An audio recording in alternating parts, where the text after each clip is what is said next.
everyone, welcome back to my channel. Welcome to a first for me, a fix my shoes video. So I have a thing about decoupage. I really like doing it and I really like working with paper. So one of the things I've always wanted was a pair of shoes with one of my favorite anime manga characters on them and to be themed around them. So I started it years ago actually, and it was Kurama from Yu Yu Hakusho. And I originally planned for the main part of the shoe to have manga panels of him, and then the rest be sort of themed after the death plant and its blooms from the Dark Tournament arc. But the color combination I picked was atrocious, and you can kind of see it here. And you can also kind of see where I tried to cover up part of it with a gold metallic paint and made it worse and muddier, and I just was like, I can't do this. And so these shoes sat on my shelf for about 2 years. I started these shoes 2 years ago, and then I finally decided a little while ago, meaning like a few weeks ago, that I'm going to try to fix this again. This is the third attempt on these shoes. The soles and the heel part are fine. They're fine. I can just do a few extra layers of Modpodge. They're not exactly perfect because I did not watch my hand when I was going over with the purple metallic paint later on in this video, so it got a little smudged onto some of the panels on the base of the shoe, but you know what? These are for me, so I don't mind it. If I was doing these for somebody else, I probably would be very mad and have to find another panel to paste over the shoe on that particular part, which sucks because it's actually a very big section of panel. But I essentially just painted over everything with black, and then on the part that actually touches the foot, I just basically went over with a metallic purple to give it a little bit of contrast, a little pop.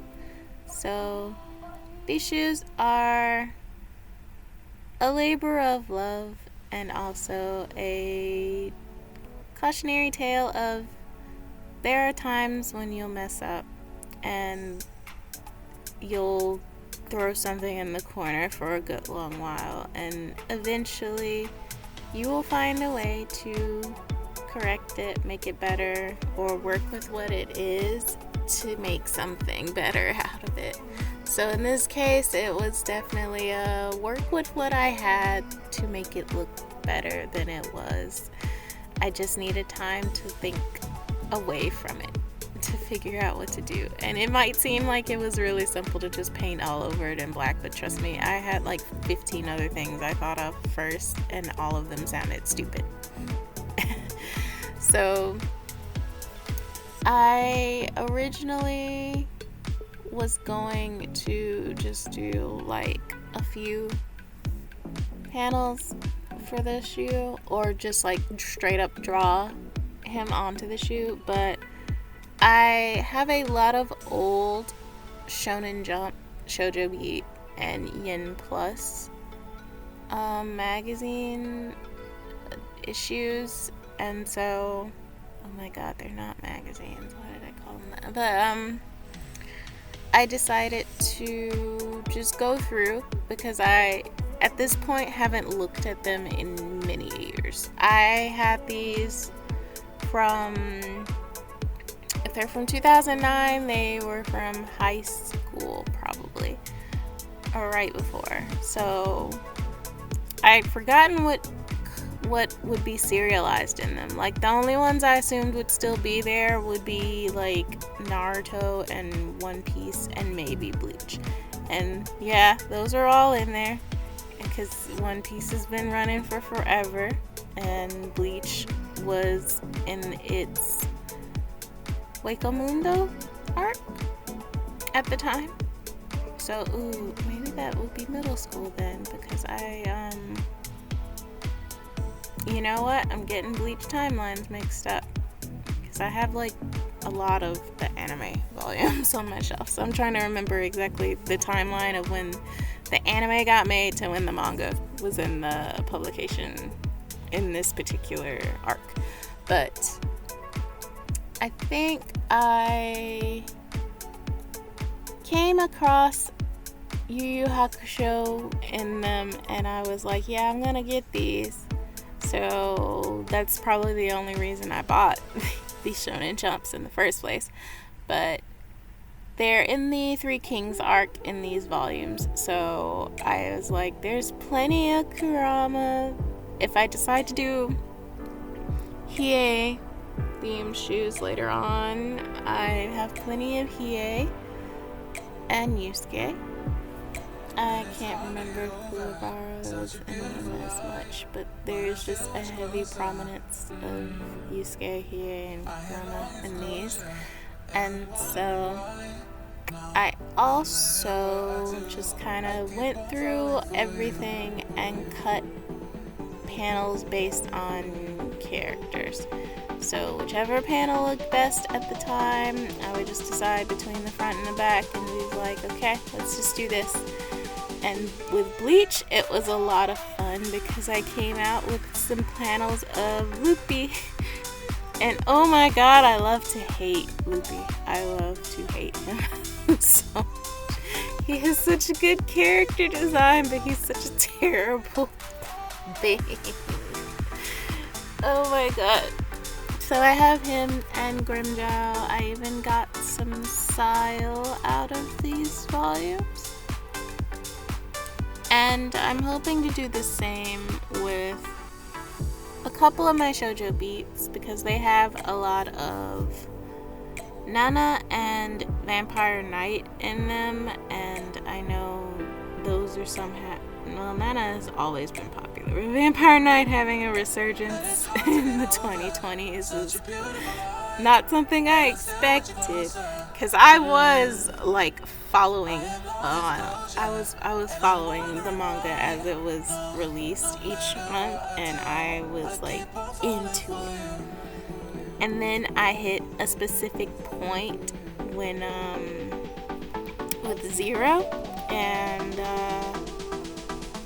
a few other characters, and I was like, I'm not with this anymore. But it could also be chalked up to when I started reading it, I was in my full Twilight phase, and by the time I got to this point in the manga, I was out of the Twilight phase. I was in my Vampire Hunter D vampire era instead. So I wasn't into the romance, I was into the edginess at this point. So I think it would be cool to see how many characters I can get out of that. And there's even some Crimson Hero and Absolute Boyfriend probably in these, because they're from like, my very first one was from 2006, and then from 2007 to 2010 I was just on and off with the volumes. So I don't mind cutting these up, mostly because they are falling apart with their age and shelf wear, especially the further back you get. So the ones from like 2009, 2010 they're doing pretty good, but the 2006 and 7 volumes the paper is really, really getting brittle, I guess you can say. Like, they're already like yellowed and stuff, which is fine. That's just how paper ages in books and stuff. But just the way you touch it and it feels like it'll disintegrate in your hand, that's what I'm worried about. So I don't mind cutting them up, and then whatever I don't cut up, I think I will start using to make paper pulp and produce sheets of paper for my art practice, which is something I've always wanted to try, especially after I got out of school making my own paper, since it's been like my primary support for anything I've drawn ever. So I think it'd just be a good way to kind of like recycle, renew with these books, since I don't want to throw them away or get rid of them because they've gotten super old and I may not have an interest in the stories anymore. So salvaging what I can to make new projects, and then any last bits that I can salvage to make new paper, it would be nice. I think with the Yen Plus, it's I think it's the beginnings of Black Butler and Soul Eater in those, and then there's like a few other, I believe they're manga. I have to double check. I think they're from either Korea or China or both with the N Plus. So there's a few random non-manga stories to go through, which I know for sure one of them is Jaqcard. I know for sure one is Jaqcard. And another is the Maximum Ride comic. And that one was interesting because I know James Patterson, but I keep forgetting that is James Patterson. But I would love for you all to stay tuned to see what becomes of my decoupage exploits and any future projects I might do. I'll definitely upload shorts, and I'll definitely might do commissions later for stuff like this if you're interested. So thanks for watching. Like and subscribe if you like. Have a good day.